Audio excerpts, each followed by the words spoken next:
ያረጀ ዝንጀሮ በወጣት የለመደውን ዝላይ ለመዝለል ሲሞክር የሚገጥመው ችግር ነውና እነዚህ ሰዎች ምንም አይነት የወታደራዊ ሳይንስ ዕውቀት የላቸውም።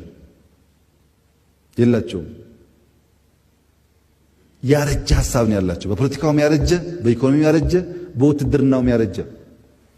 ያረጀው ሐሳብ ሁለት ታሪካዊ ጭብጦች ማሳያ ላቅርብ።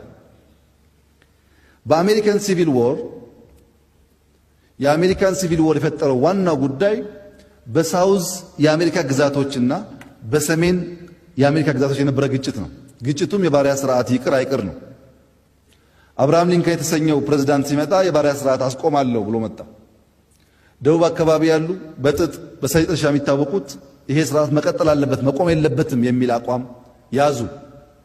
ሲይዙ ጀነራል ጄፈርሰን ዴቪስ የሚባል በአሜሪካን ዎር አካዳሚ የተማረ በደቡብ ግዛት አካባቢ ራሱን ቺፍ ኦፍ ስታፍ አድርጎ ደቡቦች ተገንጥለናል ብለው የአብርሃም ሊንከን አስተዳደር አንቀበልም የሚል ዘመቻ አደረጉ። አብርሃም ሊንከን ልክ እንደኛ ለዓመታት ለመነ፣ ታገሰ። ለምኖ ታግሶ በመጨረሻ አንድ ቀን በማታ ልክ እንደዚሁ ነው፣ ዲፍረንስ የለውም። ሳውዝ ካሮላይና የሚባል ግዛት ውስጥ የነበረ ሜካናይዝድ ጦር ሳያስብ ሳይዘጋጅ በሌሊት ገብቶ ጀነራል ዴቪስ ደበደባቸው። መሳሪያ ቀማ፣ ነጠቀ። አብርሃም ሊንከን አልተዘጋጀም። ያ ወታደር ነኝ ውትድርናን ከኔ ላይ የሚያውቅ የለም በሚል እብሪት የተወጠረ ሰው ነው።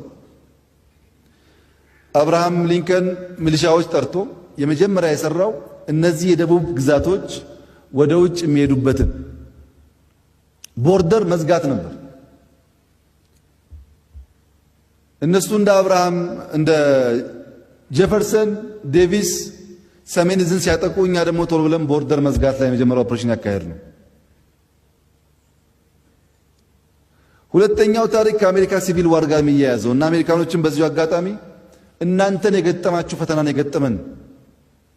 እናንተም ተዋክታችሁ ያውም 3 ዓመት ተኩል ተዋክታችሁ ነው ሳውዝን ከሰሜን ጋር አንድ ያደረጋችሁት። ለምን አንኮንስቲቱሽናል ብላችሁ ህገ መንግስታዊ አይደለም ብላችሁ። እኛም የገጠመን አንድ ነው፣ ጊዜውን የሚለያየው